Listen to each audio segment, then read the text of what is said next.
अस्सलाम वालेकुम। Lecture number हम लोग 21 स्टार्ट करने जा रहे हैं एफबीटी का। चैप्टर नंबर 5 करेंगे आज। और चैप्टर नंबर 5 बिल्कुल उसी की कंटिन्यूटी है जिसमें हमने पहले ऑर्गेनाइजेशंस को देखा, ऑर्गेनाइजेशंस के स्ट्रक्चर को अंडरस्टैंड किया, फिर उसके बाद हम चले गए ऑर्गेनाइजेशन के कल्चर की तरफ। फिर उसके बाद हमने उस ऑर्गेनाइजेशन में रहते हुए कम्युनिकेशन को देखा कि कम्युनिकेशन किस तरह वहाँ पे टेक प्लेस होती है। उसके बाद अब हम करने जा रहे हैं स्टेक होल्डर्स। स्टेक होल्डर्स का मतलब क्या होता है कि एक ऑर्गेनाइजेशन में कितनी किस्म के लोग होते हैं। देखिए, नॉर्मल कोर्स ऑफ लाइफ में स्टेक होल्डर देखा जाए तो उस शख्स को कहा जाता है जिस शख्स के पास किसी ना किसी तरीके से कोई कंपनी के साथ रिलेशनशिप हो। हर वो शख्स जिसका किसी ना किसी तरीके से किसी ना किसी वे से कंपनी के साथ कोई रिलेशनशिप होता है। जैसे फॉर एग्जांपल, एम्प्लॉय का तो डायरेक्ट रिलेशनशिप है कंपनी के साथ, ऑर्गेनाइजेशन के साथ। मालिकान जो है उनका भी डायरेक्ट रिलेशन है कंपनी के साथ, मालिकान ऑर्गेनाइजेशन के साथ। अब थोड़ा सा आगे बढ़ते हैं। ये वो रिलेशनशिप है जो डायरेक्ट होंगे, यानी कि एम्प्लॉयज़ का और ऑनर्स का। ये वो रिलेशनशिप है जो क्या होंगे, डायरेक्ट होंगे। फेयर इनफ, हो गई बात। अब थोड़ा सा आगे बढ़ते हैं, थोड़ा सा आगे चलते हैं। कस्टमर का रिलेशनशिप क्या होता है?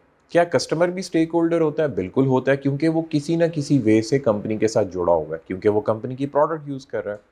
इसी तरह गवर्नमेंट भी कंपनी से जुड़ी है, क्योंकि वो किसी ना किसी तरीके से गवर्नमेंट को टैक्स कर रही है और कंपनी को गवर्नमेंट के बनाए हुए लॉस को मानना पड़ता है। फिर उसके बाद सप्लायर्स आते हैं। सप्लायर्स भी कंपनी के साथ जुड़े हैं।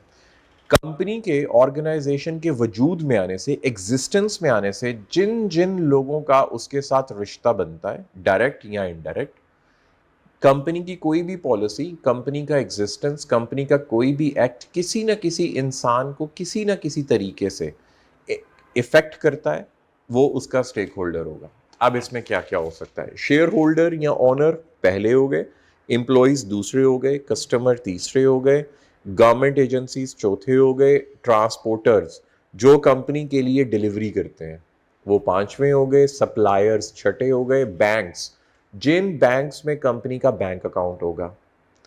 फिर उसके बाद एडवर्टीजमेंट एजेंसीज। फिर उसके बाद आगे बढ़ते हैं तो वो तमाम ट्रांसपोर्टर जो एम्प्लॉई की वजह से, क्योंकि एम्प्लॉई ने जब ऑर्गेनाइजेशन में आना है तो एम्प्लॉई की वजह से उनको रोजगार मिलेगा। अगर एम्प्लॉय उस ऑर्गेनाइजेशन में आएंगे ही नहीं, मिसाल लेते हैं चिंची है, मैं चिंची पे बैठ के एक जगह पे जाता हूँ, तो वो जो चिंची वाला है वो भी स्टेक होल्डर हो गया कंपनी का, क्योंकि कंपनी की वजह से मैं उस कंपनी में जा रहा हूँ, उस चिंची वाले को ट्रांसपोर्टेशन मिल रही है, उस चिंची वाले को रोजगार मिल रहा है। फिर आगे बढ़ते हैं, police, general community. General community का मतलब है जिस जगह पे ऑर्गेनाइजेशन मौजूद है उसके इर्द गिर्द के जितने भी लोग हैं, घर हैं, सड़कें हैं, गलियां हैं, कुछ भी है उसके इर्द गिर्द, वो सब भी स्टेक होल्डर हैं। वो क्यों स्टेक होल्डर है? क्योंकि कंपनी के एग्जिस्टेंस की वजह से, ऑर्गेनाइजेशन के एग्जिस्टेंस की वजह से उन लोगों की जिंदगी में माइनर सा इफेक्ट भी आ सकता है। ठीक है, तो स्टेक होल्डर का यहां पे मतलब हुआ वो तमाम शख्सियात, वो तमाम इदारे, वो तमाम डिपार्टमेंट जिनके ऊपर कंपनी की वजह से कोई ना कोई इंपैक्ट आएगा, उसको हम स्टेक होल्डर कहेंगे। तो थोड़ा सा आगे बढ़ते हैं इसको लेकर। What is stakeholder? इसकी डेफिनेशन क्या है जो एग्जाम में किस तरह टेस्ट होती है? any individual, group or organization that is affected by or has the ability to affect the activities, decisions or overall success of business। हर वो इंडिविजुअल शख्स, या कोई ग्रुप हो सकता है 2 4 10 बंदों का, या कोई इदारा हो सकता है, कोई ऑर्गेनाइजेशन हो सकती है, जो कि इफेक्ट हो सकते हैं या वो कंपनी को इफेक्ट कर सकते हैं, जो खुद इफेक्ट हो सकते हैं या कंपनी को वो इफेक्ट कर सकते हैं किसी भी एक्टिविटी के थ्रू, किसी भी डिसीजन के थ्रू, कंपनी के डिसीजन के थ्रू या अपने डिसीजन के थ्रू कंपनी के लिए, वो स्टेक होल्डर होंगे। कंपनी उनकी स्टेक होल्डर होगी, वो कंपनी के स्टेक होल्डर होंगे। तो हर वो इदारा, हर वो शख्स, हर वो गवर्नमेंट का इंस्टीट्यूट भी इसमें शामिल हो सकता है, जिस पे कंपनी के डिसीजन की वजह से कोई इफेक्ट आए या जिसके अपने कंबाइंड डिसीजन की वजह से कंपनी पे इफेक्ट आए। गवर्नमेंट कह देती है भैया कल से यहाँ पे रेजिडेंशियल एरिया बनेगा, अपनी फैक्ट्री बंद करो। गवर्नमेंट कहती है जो प्रोडक्ट आप बना रहे हो वो प्रोडक्ट में XYZ इंग्रेडिएंट होने चाहिए, अदरवाइज आपकी कंपनी को बंद किया जाएगा। ये तमाम चीज़ें क्या कहलाएंगी? ये तमाम चीज़ें स्टेक होल्डर मैनेजमेंट में आती हैं, क्योंकि गवर्नमेंट का कंपनी से डायरेक्ट कोई ताल्लुक नहीं है, सप्लायर का कंपनी से डायरेक्ट कोई ताल्लुक नहीं है। समझ रहे हैं बात को? तो इसका मतलब क्या हुआ? ये जितने भी लोग हैं ये डायरेक्टली कंपनी के साथ या कंपनी इनके ऊपर कोई ना कोई इम्पैक्ट क्रिएट करती है, तो इसको हम स्टेक होल्डर कहेंगे। नहीं जी, अब यहाँ पे जो नोट्स हैं, ये आपने थोड़ा सा, ये जो नोट लिखा हुआ है यहाँ पे, इसको थोड़ा सा माइंड में रखना है आपने। ये इंतहाई इंपॉर्टेंस रखेगा, क्योंकि ये जो नोट है ना, ये एग्जाम में टेस्ट होता है। ये वहीं से ले लेके मैंने, इसका जो फीडबैक आता है वहीं से ले लेके मैंने बनाए हुए हैं। Stakeholder can be internal, जिसको डायरेक्टली इन्वॉल्व कहेंगे। ये बात याद रखनी है कि कौन सा ऐसा स्टेक होल्डर है जो डायरेक्टली इन्वॉल्व होता है, उसको हम इंटरनल स्टेक होल्डर कहते हैं। और कौन सा ऐसा स्टेक होल्डर है जो इनडायरेक्टली इन्वॉल्व होता है या इनडायरेक्टली इफेक्ट करता है या उस पर इफेक्ट होता है इनडायरेक्टली, उसको हम एक्सटर्नल कहेंगे। इसका मतलब अभी से ही हमने एक बात समझ लेनी है कि जो इम्प्लॉइज़ हैं, जो अभी से हमने बात समझ ली कि जो इम्प्लॉइज़ हैं और जो मालिकान हैं, ये इन्वॉल्व होते हैं डायरेक्टली, इन पे कोई चीज़ इम्पैक्ट क्रिएट करती है डायरेक्टली। तो इसका मतलब क्या हुआ कि जो स्टेक होल्डर डायरेक्टली आता है उसको हम इंटरनल का नाम देंगे, और वो दो होंगे, वो ओनर होगा और वो एम्प्लॉई होंगे। उसमें फिर तमाम छोटे एम्प्लॉइज और तमाम बड़े एम्प्लॉइज दोनों शामिल होते हैं। एक्सटर्नल का मतलब क्या हुआ? वो स्टेक होल्डर जो कि कंपनी के अंदर नहीं होता, ठीक है, कंपनी की पॉलिसी उस पर अप्लाई होगी लेकिन इनडायरेक्टली। कंपनी के बंद होने से उसको नुकसान थोड़ा सा हो सकता है, लेकिन इंप्लॉय को ज्यादा नुकसान होगा, शेयर होल्डर को सबसे ज्यादा नुकसान होगा। आप मेरी बात समझ रहे हैं ना? तो इसका मतलब क्या हुआ? जो एक्सटर्नल स्टेक होल्डर है वो ये तमाम चीजें अपने माइंड में रखेगा कि कंपनी उसका थोड़ा सा पोर्शन इफेक्ट करेगी, लेकिन जो इंटरनल है उसका काफी ज्यादा पोर्शन कंपनी के ऊपर स्टेक पे लगा होगा। This distinction is fundamental of FBT syllabus. तो यही डिस्टिंक्शन है जो एफबीटी में आपने याद रखनी है और ये एग्जाम में टेस्ट होती है। Types of stakeholder, there are three types of majorly two types, and indirectly there are three types of stakeholder. Number one, internal stakeholder. Internal stakeholder जैसा कि हमने पढ़ लिया कि ऐसे स्टेक होल्डर जो directly involve होंगे, उनमें ऑनर्स आएंगे, इंप्लॉइज आएंगे और मैनेजर्स आएंगे। ऑनर्स मतलब जो मालिक है, सोल प्रोप्राइटर है तो सिंगल ओनर, पार्टनरशिप है तो 2-3 ओनर, अगर प्राइवेट लिमिटेड कंपनी है तो 5-6 डायरेक्टर, और अगर पब्लिक लिमिटेड कंपनी है तो 10-12 शेयर होल्डर हो सकते हैं। प्रॉफिट मैक्सिमाइजेशन, अब जो प्राइमरी इंटरेस्ट और स्टेक होल्डर की बात करते हैं। जो स्टेक होल्डर है ऑनर, वो क्या चाहता है, उसकी क्या एक्सपेक्टेशन है, उसका क्या स्टेक है कंपनी में? वो चाहता है कि मुझे ज्यादा से ज्यादा प्रॉफिट मिले, वो चाहता है कि मुझे ज्यादा से ज्यादा प्रॉफिट मिले। Number two, capital growth. Capital growth का मतलब क्या होता है? वो चाहता है कि मुझे प्रॉफिट भी मिले, मेरा बिजनेस भी ग्रो करे। अगर तो कंपनी को 1 लाख रुपीस प्रॉफिट हुआ तो ऑनर चाहेगा 60,000 में विड्रॉ करके अपने बीवी बच्चों को खिलाऊं पिलाऊं, अपनी जिंदगी गुजारूं, ठीक है। नंबर टू, जो 40,000 रुपीज है मैं वो री इन्वेस्ट कर दूं ताकि मेरा बिजनेस ग्रो करे। Number three, return on investment.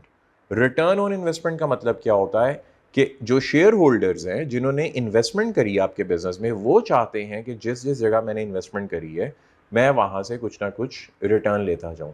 अगर मैंने 1 करोड़ रुपए इन्वेस्ट किया XYZ पब्लिक लिमिटेड कंपनी में, तो मुझे जो प्रॉफिट आना चाहिए वो ज्यादा आना चाहिए। Dividends transparency. डिविडेंड और रिटर्न ऑन इन्वेस्टमेंट हद तक सेम ही है। डिविडेंड का मतलब ये होगा कि जो पब्लिक लिमिटेड कंपनी में आपने इन्वेस्टमेंट की है उसके ऊपर जो आपको एनुअल प्रॉफिट आएगा। रिटर्न ऑन इन्वेस्टमेंट ये भी हो सकता है, अगर 1 करोड़ के शेयर मैंने खरीदे हैं, मैं 2 महीने बाद बेचूंगा, 1 करोड़ 10 लाख के बिकेंगे, तो मुझे उसके ऊपर जो रिटर्न आया, तो या डिविडेंड और रिटर्न ऑन इन्वेस्टमेंट को हम इस तरह बाइफरकेट कर सकते हैं। ट्रांसपेरेंसी का मतलब है जो शेयर होल्डर्स होंगे, जो माइनर शेयर होल्डर हैं, जो कंपनी में इन्वॉल्व नहीं होते हैं, वो ये चाहेंगे कि कंपनी में जो डायरेक्टर साहिबान काम कर रहे हैं, एक्टिवली बिजनेस देख रहे हैं, वो कम अज कम क्या करें, वो कम अज कम ट्रांसपेरेंट रह के काम करें।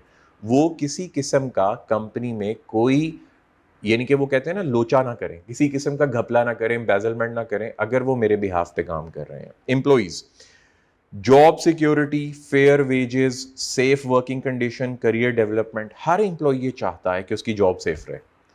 क्योंकि देखो, मैं ज़रा एम्प्लॉय की साइकोलॉजी बताता हूँ आपको। एम्प्लॉय को सैलरी मिलती है मंथ एंड पे, एक पूरा महीना काम किया, मंथ एंड पे उसको सैलरी मिल गई। अब जो उसने पूरा महीना काम किया, मंथ एंड पे उसको सैलरी मिली, तो वो क्या करता है, उस सैलरी से अपने अगले पूरे महीने का खर्चा चलाता है। तो एम्प्लॉय को अगर 1 लाख रुपए सैलरी मिली, तो नफसियाती तौर पे, साइकोलॉजिकली, वो पूरा नेक्स्ट मंथ उसके ऊपर डिपेंडेंट रहेगा।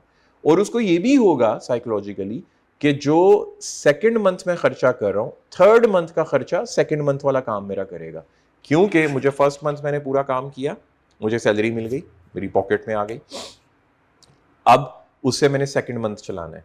सेकंड मंथ मैंने वो जो मुझे सैलरी मिली फर्स्ट मंथ की, मैं उससे चला रहा हूँ। अब जो सेकंड मंथ मैंने काम किया उसकी सैलरी मुझे थर्ड मंथ में चलानी है। थर्ड मंथ जो काम किया उसकी सैलरी से मुझे फोर्थ मंथ चलना है। तो साइकोलॉजिकली वो डरपोक हो जाता है। वो कहता है कि अगर मैं काम करूंगा तो मुझे अगला महीना चलेगा, अगर इस महीने मैंने काम ना किया तो अगला महीना नहीं चल पाएगा, तो मैं अगला महीना कहाँ से काम चलाऊंगा। तो इसका मतलब जॉब सिक्योरिटी उसका सबसे बड़ा इंटरेस्ट होता है।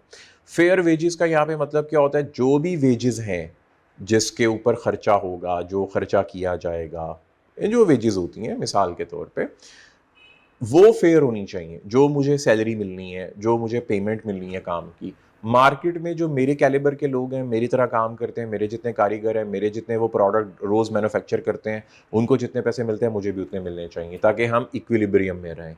सेफ वर्किंग कंडीशन का मतलब है जहाँ पे मैं काम कर रहा हूँ वहाँ पे बहुत ज़्यादा गर्मी नहीं होनी चाहिए, ये ना हो मैं बेहोश हो जाऊँ। ठीक है, वहाँ पे कोई रूम कूलर लगा दें, पंखे लगा दें। अगर मैं किसी मशीन पे खड़े होकर काम कर रहा हूँ तो ये नहीं होना चाहिए मशीन में से कोई टूल टूट के निकले और मेरे हाथ पाँव कट जाए, ठीक है, और आग लग जाए, मैं जल जाऊं। तो वहाँ पे तमाम फायर एक्सटिंग्विशर्स और वहाँ पे जितने भी बॉडी सेफ्टी के रिलेटेड हैं वो चीज़ें होनी चाहिए। करियर डेवलपमेंट, करियर डेवलपमेंट का भी यही मतलब है कि जहाँ पे करियर है मुझे ग्रोथ मिलनी चाहिए। जो करियर डेवलपमेंट होता है ये पढ़े लिखे लोगों में होता है, ये हाईली क्वालिफाइड लोगों में होता है कि वो प्रमोशंस चाहते हैं।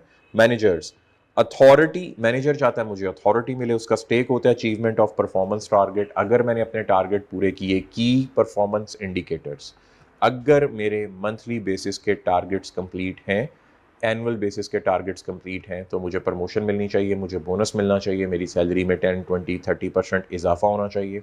बोनसेस भी इसी में आएगा। स्ट्रेटेजिक इन्फ्लुएंस, मैनेजर्स ये चाहते हैं कि भाई हमें तरक्की देते देते देते देते जो कंपनी के मेजर डिसीजंस हैं उनमें शामिल होने की एबिलिटी होनी चाहिए, हमें इतनी एक्सेस देनी चाहिए। ये वो मैनेजर्स हैं जो हाईली क्वालिफाइड है। जैसे करियर डेवलपमेंट होती है वैसे ही मैनेजर्स भी उसमें फॉल करते हैं। यहाँ पे 3 इंटरनल स्टेक होल्डर हैं, इन दोनों का, ये जो मैनेजर और एम्प्लॉय, इनका स्टेटस सेम है एम्प्लॉय का, लेकिन मैनेजर और एम्प्लॉयज़ को अलग कर दिया गया क्योंकि एम्प्लॉयज़ में वो भी शामिल होंगे जो ज़्यादा पढ़े लिखे नहीं हैं, जो जूनियर लेवल पे हैं। मैनेजर पे वो रखा गया जो हाई लेवल पे होते हैं, जो स्ट्रेटेजिक या टेक्निकल लेवल पे काम कर रहे होते हैं।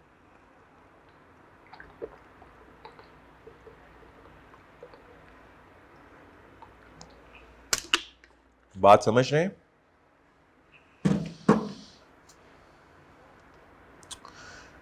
B, external stakeholders.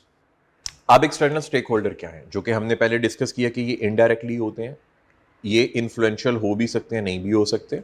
अब इन्फ्लुएंशियल कैसे है, सबसे पहले बात करते हैं कस्टमर की। मिसाल लेते हैं, यहाँ पे कस्टमर को 2 हिस्सों में कन्वर्ट करते हैं। मेरे साथ साथ लिखते जाइए आप। एक की कस्टमर, कौन सा कस्टमर, की कस्टमर। की कस्टमर ये क्या होता है? फॉर एग्जाम्पल, जो मेरी कंपनी है वो बनाती है आयरन रॉड, सरिया बनाती है, और हमारा एक कस्टमर है जो कि डेवलपर है, बड़ी बड़ी बिल्डिंग्स बनाता है, रोड्स बनाता है, ब्रिजेस बनाता है। हमारा एनुअल टर्नओवर है 100 करोड़। हमारी कंपनी है, उसका एनुअल टर्नओवर है 1000 मिलियन। हमारी कंपनी का एनुअल टर्नओवर 1000 मिलियन है। उस 100 करोड़ में से, उस 1 अरब रुपए के रेवेन्यू में से 70% जो रेवेन्यू है वो उस डेवलपर से आ रहा है। यानी कि मैं अपना जो सरिया आयरन रॉड है, मैं 70% अपना सिर्फ एक कस्टमर को बेचता हूँ, बाकी जो 30% रह जाता है वो दूसरे छोटे छोटे कस्टमर को बेचता हूँ। तो वो जो मेरा एक कस्टमर है जो सबसे ज्यादा मेरा रेवेन्यू का बाइस बन रहा है, जो मुझे सबसे ज्यादा सेल दे रहा है, वो मेरे लिए क्या कहलाएगा? वो मेरे लिए की कस्टमर कहलाएगा। वो मेरे लिए की कस्टमर होगा। की कस्टमर बहुत इन्फ्लुएंशियल स्टेक होल्डर होता है, लेकिन ये एक्सटर्नल होता है। इसी तरह नॉर्मल स्टेक कस्टमर्स होते हैं जो छोटे छोटे चंक्स में होते हैं, वो की कस्टमर तो नहीं होते लेकिन वो कस्टमर होते हैं, और वो हाईली इन्फ्लुएंशियल्स नहीं होते। तो यहाँ पे कस्टमर जो है उसका प्राइमरी इंटरेस्ट क्या होता है? वैल्यू फॉर मनी, कि भाई जो चीज़ मुझे मिल रही है उसमें जो पैसे मैं पे कर रहा हूँ उसके इवज जो मुझे चीज़ मिल रही है वो होनी, अगर मैंने 10,000 किसी चीज़ का पे किया तो जो चीज़ के मुझे बेनिफिट आ रहा है वो 10,000 का होना चाहिए। समझ रहे हैं? प्रोडक्ट क्वालिटी, प्रोडक्ट क्वालिटी का मतलब है कि जो प्रोडक्ट ये नजर आ रही है सामने, ये क्वालिटी में परफेक्ट होनी चाहिए। परफेक्ट इन दैट सेंस कि जिस चीज के मैंने पैसे भरे हैं ना, मुझे उसी चीज में रहते हुए प्रोडक्ट में क्वालिटी नजर आनी चाहिए, मिले, मैं जब उसको इस्तेमाल करूं तो वो ये ना हो। After sale service, after sale service का मतलब यहाँ पे क्या होता है? आफ्टर सेल सर्विस का मतलब ये है कि अगर कोई कंपनी आफ्टर सेल सर्विस देती है, एसी है, मैं एसी घर लगवाया लेकिन वो वैसे काम नहीं कर रहा जैसे कंपनी ने प्रॉमिस किया था, तो मैं क्या करूं? कंपनी में फ़ोन करूं, कंपनी का बंदा है वो आके उसको ठीक करके चला जाए। क्या ये कंपनी मुझे ये सर्विस दे रही है? अगर कंपनी ने प्रॉमिस किया है तो मेरा ये एक्सपेक्टेशन है कि कंपनी ये मुझे दे। फेयर प्राइसिंग, और कस्टमर ये भी चाहता है कि कंपनी मुझे जो प्राइस चार्ज करे वो मार्केट में मुझे एक्सप्लॉइट करने के लिए ना हो, फेयर हो, फेयर बेसिस के ऊपर आप और मैं दोनों मिलके फेयर बेसिस पे वो प्राइस को सेटल करें। सप्लायर्स, अब यहाँ पे सप्लायर्स क्या होते हैं? सप्लायर का मतलब जिनसे हमने रॉ मटेरियल लेना है। सप्लायर क्या कहता है? अब सप्लायर को भी जरा माइंड में रखना, ये भी दो तरह के होते हैं। सप्लायर भी दो तरह के होते हैं, जैसे कस्टमर है इसी तरह सप्लायर भी की सप्लायर होता है, ये आपने याद रखना है, की सप्लायर। अब ये जो की सप्लायर है ये क्या होता है? मिसाल लेते हैं, मैंने ये आयरन रॉड्स बनाने के लिए रॉ मटेरियल लेना है, 5-6 सप्लायर्स हैं मेरी सप्लाई चेन मैनेजमेंट में। एक सप्लायर उनमें से ऐसा है जो मुझे नॉर्मल सप्लायर की निस्बत 5% डिस्काउंट एक्स्ट्रा देता है, ये मुझे 5% डिस्काउंट एक्स्ट्रा देता है, एक सप्लायर ऐसा है। नंबर 2, वो मुझसे पेमेंट भी 2 मंथ्स ड्यू करता है, 2 मंथ्स ड्यू करता है। एक सप्लायर ऐसा है जो क्या करता है, मुझे नॉर्मल सप्लायर से 5% रेट कम देता है, और अगर मैं उससे 50 करोड़ का भी प्रोडक्ट इन्वेंटरी बाय कर लूं तो उसके ऊपर मुझे 2 मंथ्स की वो क्या देता है? रिलैक्सेशन देता है। तो ये वाला सप्लायर कौन सा होगा मेरे लिए? मैं इसको नाराज नहीं करना चाहता। क्यों नाराज नहीं करना चाहता? क्योंकि इसकी वजह से मुझे मार्केट से चीज सस्ती मिल रही है। नंबर 2, मैं इसको पेमेंट्स भी लेट करता हूं, तो हर हाल में मैं इस सप्लायर को नाराज नहीं कर सकता, ये मेरे लिए की सप्लायर होगा। अगर ये नाराज हुआ तो मेरा बिजनेस काफी हद तक क्या हो जाएगा? डैमेज हो जाएगा। बाकी सप्लायर्स हैं उनके साथ मेरी ऐसी अंडरस्टैंडिंग नहीं है, मैं उनसे सामान भी थोड़ा थोड़ा खरीदता हूँ, इसके साथ मैं सामान भी ज्यादा खरीदता हूँ, इन्वेंटरी भी ज्यादा परचेज करता हूँ, और उसके बाद ये मुझे टाइम भी देता है पेमेंट को रीपे करने के लिए। तो ये मेरे लिए की सप्लायर होगा, बाकी सारे मेरे लिए नॉर्मल सप्लायर्स होंगे। तो की सप्लायर को मैंने जरूर माइंड में रख के इंटरेस्ट उसका मेक श्योर करना है। तो जो सप्लायर है वो चाहता है कि प्रॉम्प्ट पेमेंट हो, टाइम पे पेमेंट हो। नंबर 2, सप्लायर चाहता है कि रेगुलर ऑर्डर हो। रेगुलर ऑर्डर का मतलब क्या होता है? कि ऑर्डर आपके पास आते रहे। ठीक है, सप्लायर ये चाहता है कि मजर अगर एक कंपनी है तो वो मुझे ऑर्डर देती रहे, रेगुलर ऑर्डर देती रहे, साथ साथ पेमेंट भी देती रहे। Okay, long term contract, supplier चाहता है यार कि जो कस्टमर, जो कंपनी मेरे साथ अटैच हो, मुझसे इन्वेंटरी परचेज करे, वो लॉन्ग टर्म में जाए, 10 साल 15 साल, ताकि मेरा ये चलता रहे चलता रहे चलता रहे।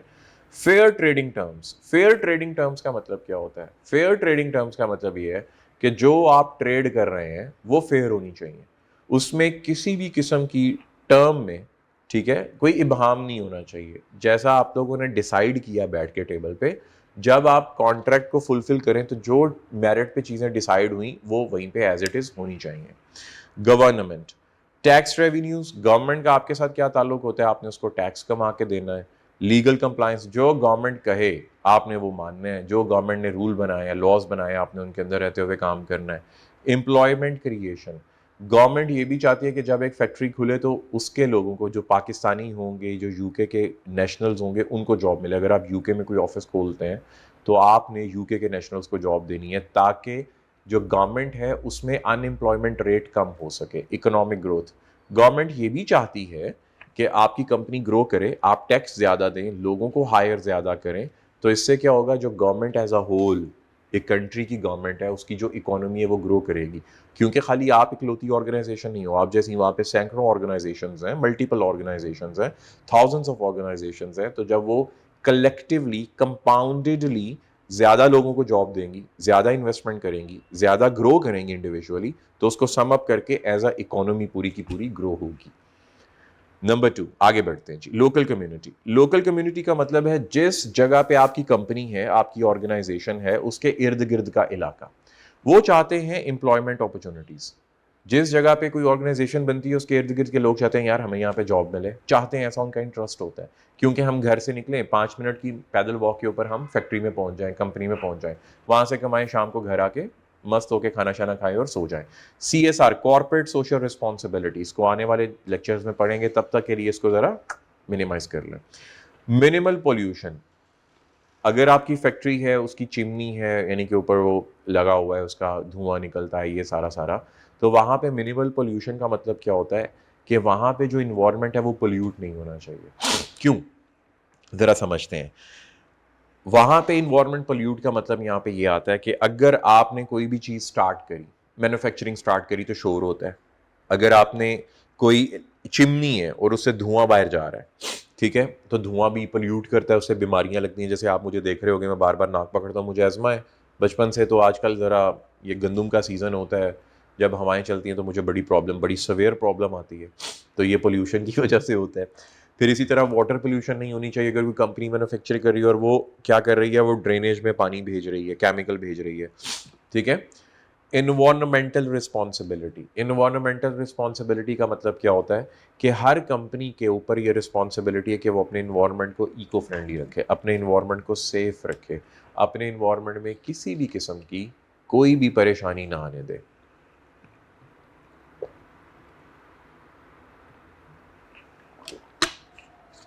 परेशानी क्या होता है, जब लेबर आएगी तो लेबर आने से ज़रा ट्रैफिक जैम होती है, क्योंकि लेबर इन एंड आउट कर रही है। तो आपने अपनी जो फैक्ट्री है उसका लेआउट ऐसे बनाना है कि जब आपकी ट्रांसपोर्टेशन आ रही है, लेबर आ रही है, इन्वेंटरी आ रही है, फिनिश गुड्स आ रहे हैं, जा रहे हैं, तो ट्रक आपकी कंपनी के अंदर घुस सके, ट्रक मेन रोड पे खड़ा ना हो। अगर ट्रक मेन रोड पे खड़ा रहेगा तो क्या होगा, ट्रक का मेन रोड पे खड़े रहने से मेन रोड के ऊपर ट्रैफिक जैम होगा, पोल्यूशन होगा, लोग डिस्टर्ब होंगे, जनरल कम्युनिटी हर्ट होगी। तो ये सारी चीज़ें आपने इन्वायरमेंटल रिस्पॉन्सिबिलिटी में माइंड में रखनी है। लैंडर्स, बैंकर्स, वो लोग जो आपको लोन देते हैं, उसमें नॉर्मल कोर्स ऑफ लाइफ में बैंक्स आते हैं, या कोई प्राइवेट लोन इंस्टीट्यूशन होते हैं जिसको लोन शार्क कहते हैं, वो इसमें आते हैं। तो इसमें loan repayments with interest, financial stability of borrower, ये उनका इंटरेस्ट होता है कि अगर कंपनी ने हमसे लोन लिया तो टाइम पे हमें लोन पे कर दे। टाइम पे लोन पे करने के साथ साथ जिस कंपनी को हम लोन दे रहे हैं उसकी फाइनेंशियल स्टेबिलिटी अच्छी होनी चाहिए, उसमें किसी भी किस्म का फाइनेंशियल प्रॉब्लम नहीं आना चाहिए। Competitors, indirectly effected by pricing strategies, innovation and market behaviour. मतलब क्या हुआ मतलब इसका ये हुआ कि जो कॉम्पिटिटर्स हैं, हमने उनके साथ, उनका इंटरेस्ट होता है कि हम ऐसी प्राइस सेट करें जो उनकी प्राइस को किल ना करे। देखें, मिसाल लेते हैं, हम मार्केट में काम करते हैं, हमारे साथ दो तीन और हमारे साथ मार्केट में और दो तीन कॉम्पिटिटर हैं। तो जो कॉम्पिटिटर हैं, हम जानबूझ के कोई ऐसी प्राइस ना सेट करें कि कॉम्पिटिटर को लगे कि हम मार्केट एक्सप्लॉइट कर रहे हैं। कॉम्पिटिटर 100 रुपीज़ की चीज़ बेच रहा है, तो ऐसा नहीं होना चाहिए कि आप उस कॉम्पिटिटर को किल करने के लिए 50 रुपीज़ की, 60 रुपीज़ की चीज़ बेचें।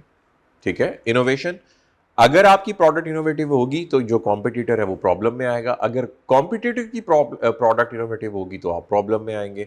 मार्केट बिहेवियर, अगर तो आपकी कंपनी मार्केट में डिमांड चेंज हो रही है तो आप और आपके साथ साथ कॉम्पिटिटर दोनों हर्ट होने वाले हैं।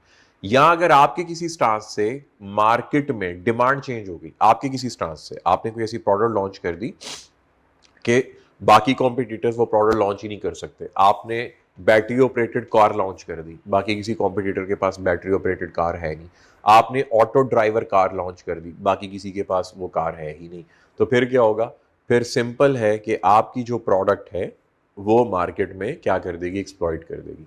करना चाहिए, नॉर्मल सारे करते हैं, लेकिन इससे सिर्फ सिंपल इंटरेस्ट बताया जा रहा है कि कंपटीशन में किस तरह हम अपने स्टेक होल्डर को देख सकते हैं। तो इसका एग्जाम टिप जो आपने याद रखनी है, In FBT, you must be able to classify any stakeholder as external or internal and state their key interests. Customers are always external, a very common trick question. ठीक है, तो ये ज़रा आपने माइंड में रखना है कि जब भी आप क्वेश्चन को देखें तो फ़ौरन आपके माइंड में क्या आना चाहिए कि ये इंटरनल है एक्सटर्नल है, अगर इंटरनल है तो इसके इंटरेस्ट क्या है, अगर एक्सटर्नल है तो तब इसके इंटरेस्ट क्या है। प्राइमरी स्टेक होल्डर की बात करते हैं तो प्राइमरी स्टेक होल्डर का मतलब है वो stakeholder directly involve in day to day operation, जिसमें हम मैनेजर्स एम्प्लॉयज़ की बात कर रहे हैं। Their participation is essential for the business to function. उनके बगैर जो डे टू डे ऑपरेशन में रनिंग करते हैं उनके बगैर कारोबार नहीं चल सकता। उसमें कौन कौन हो सकते हैं? सबसे पहले तो एम्प्लॉयज़, वो एम्प्लॉयज़ जो कारीगर होते हैं टॉप लेवल के। नंबर 2 ऑनर्स, जैसे सोल प्रोप्राइटर है, पार्टनरशिप है, वो ऑनर जो डायरेक्टली कंपनी में इन्वॉल्व हो के कंपनी को मैनेज कर रहे हैं। और कस्टमर, कौन से कस्टमर? की कस्टमर। ठीक है, यहाँ पे याद रखना है प्राइमरी में की कस्टमर आएगा, हर कस्टमर नहीं आएगा, की कस्टमर आएगा। ठीक है, फिर है सेकेंडरी, इनडायरेक्टली इफेक्टेड। ऐसे जो इनडायरेक्टली इफेक्ट होते हैं जिसमें एक्सटर्नल फिर सारे ही आ सकते हैं, की कस्टमर और की सप्लायर के अलावा, जिसमें नॉर्मली मीडिया आता है, इन्वायरमेंटल ग्रुप्स आते हैं। इन्वायरमेंटल ग्रुप्स का मतलब है जैसे एनजीओ कोई होती है ना, वो आपके खिलाफ हो सकते हैं। जैसे ह्यूमन प्रोटेक्शन राइट्स की कुछ एनजीओज होती हैं, लेबर लॉज को प्रोटेक्ट करने की कुछ एनजीओज होती हैं, तो वो प्रेशर ग्रुप होते हैं या इन्वायरमेंटल ग्रुप होते हैं। इसी तरह इन्वायरमेंट को प्रोटेक्ट रखने के लिए कोई ग्रुप हो सकता है दरख्त बचाओ, ऐसा कुछ, क्योंकि दरख्त नहीं काटने, ग्रीन होना चाहिए, पोल्यूशन नहीं होनी चाहिए, बीमारियां फैल रही हैं, लंग्स को प्रोटेक्शन के लिए, ब्ला ब्ला ब्ला। फिर उनको हम प्रेशर ग्रुप भी कहते हैं। ठीक है, और फिर इसी तरह एनजीओज हैं। ये सब के सब इनडायरेक्ट हमारे क्या होंगे, या सेकेंडरी स्टेक होल्डर होंगे, जो इनडायरेक्टली इफेक्टेड होते हैं, not essential to daily operations but can still influence और be influenced by the business. समझ रहे हैं बात को? Stake holder conflicts and dilemma इंतहाई ज़रूरी है, पेपर में आता होता है। देखो, हर स्टेक होल्डर ना अपनी फुटिंग में, अपनी शूज़ में रह के देख रहा होता है, हर स्टेक होल्डर। अगर मैं इस इंस्टीट्यूट का एम्प्लॉई हूँ तो मेरे लिए सबसे इंपॉर्टेंट चीज़ है मेरी सैलरी। ठीक है, लेकिन मेरे लिए एज एन एम्प्लॉई होना क्या चाहिए कि सैलरी ठीक है लेकिन कॉलेज की ग्रोथ, क्योंकि अगर कॉलेज ग्रो करता रहेगा तो मेरी जॉब सिक्योरिटी रहेगी, कॉलेज ग्रो करेगा तो मेरी सैलरी मिलेगी। अगर कॉलेज बेचारा ग्रो करने की बजाय डिक्लाइन का शिकार हो गया तो सबसे पहले मेरी जॉब जाएगी, सैलरी तो कमाना दूर की बात है। ठीक है, तो मैं थोड़ा सा ऐसे सोचता हूँ कि जिस इंस्टीट्यूशन में आप हैं, आप भी एम्प्लॉय के तौर पे अगर एम्प्लॉय हुए, मेरी दुआ है आप लोग एम्प्लॉयर हुए हों और आप लोग अपनी अपनी फर्म्स बनाइए, जहाँ पे भी जाइए अल्लाह रब्बुल इज़्ज़त आप लोगों को सक्सेसफुल बनाए, बहुत ज़्यादा सक्सेसफुल बनाए। तो वहाँ पे जाके आपका मेन क्या फोकस होना चाहिए? अगर एम्प्लॉय हुए तो आपकी वजह से इतनी वैल्यू ऐड होनी चाहिए इंस्टीट्यूशन में कि वो ग्रो करे। क्योंकि अगर आपकी वजह से एक टीम में, छोटे छोटे चंक्स में जो टीम बनती है, सभी की ये इंटेंशन होगी तो पूरी टीम ग्रो करेगी। टीम ग्रो करने का मतलब है इदारा ग्रो करेगा, इदारा ग्रो करेगा तब वो आपको ज़्यादा पैसे दे पाएगा, अदरवाइज वो आपको पैसे नहीं दे पाएगा। तो यहाँ पे हर स्टेक होल्डर अपना इंटरेस्ट सेव करने के लिए काम करता है। हर स्टेक होल्डर चाहता है कि उसका इंटरेस्ट सेफ हो। तो यहाँ पे स्टेक होल्डर कॉन्फ्लिक्ट और डिलेमा में क्या आ रहा है कि स्टेक होल्डर, कस्टमर चाहता है प्राइस कम हो, चीज़ मयारी हो। शेयर होल्डर चाहता है भाई अगर प्राइस कम कर दी और प्रोडक्ट की क्वालिटी प्रीमियर हुई या स्टैंडर्डाइज क्वालिटी हुई और कम प्राइस में, तो पॉसिबल नहीं है, मेरा तो प्रॉफिट जाएगा। तो जो शेयर होल्डर है वो अपना प्रॉफिट बचाना चाहता है, समझ रहे हैं? और जो ऑनर है, सॉरी जो कस्टमर है, वो चाहता है कि कम प्राइस मिले। तो यहाँ पे कॉन्फ्लिक्ट रहता है, तो इन दोनों को निगोशिएट करना पड़ता है। की टर्म्स हैं या stake holder dilemma, a situation that arises when the interest of two or more stake holder groups conflict, forcing management to make a decision that benefits one group but may disadvantage other group। तो यहाँ पे क्या होता है, dilemma कैसे आता है? एक जो स्टेक होल्डर ग्रुप है यानी कि एम्प्लॉइज है, वो चाहते हैं हमारी सैलरी बढ़े। शेयर होल्डर चाहते हैं भैया सैलरी बढ़ा देंगे थोड़ी थोड़ी, लेकिन हमें प्रॉफिट ज़्यादा दो, हमें डिविडेंड ज़्यादा मिलना चाहिए, रिटर्न ऑन इन्वेस्टमेंट ज़्यादा मिलना चाहिए। तो इन दोनों में कॉन्फ्लिक्ट रहेगा, टसल रहेगी। कस्टमर में और कंपनी में टसल रहेगी। गवर्नमेंट चाहती है भैया टैक्स ज़्यादा दो, गवर्नमेंट चाहती है लीगल बाउंड्रीज में रह के काम करो। ऑनर चाहते हैं भाई टैक्स तुम्हें ज्यादा क्यों दे, अगर हमने तुम्हें टैक्स ज्यादा देना तो हमें फैसिलिटेशन ज्यादा करो, हमें फैसिलिटेट ज्यादा करो। तो ये अब यहाँ पे डिलेमा रहेगा, हमेशा डिलेमा रहेगा। तो उसकी कॉमन कॉजेज हैं कुछ जो आप लोगों के होनी चाहिए। Common causes of stake holder dilemma है प्रॉफिट वर्सेस पीपल। तो इसकी एक्सप्लेनेशन देखिए, shareholder demand higher profits, employee demand better wages and job security. Tussle रहने वाली है ना। प्रॉफिट वर्सेस पीपल, प्रॉफिट बचाएं या लोग बचाएं, लोग मतलब एम्प्लॉय बचाएं।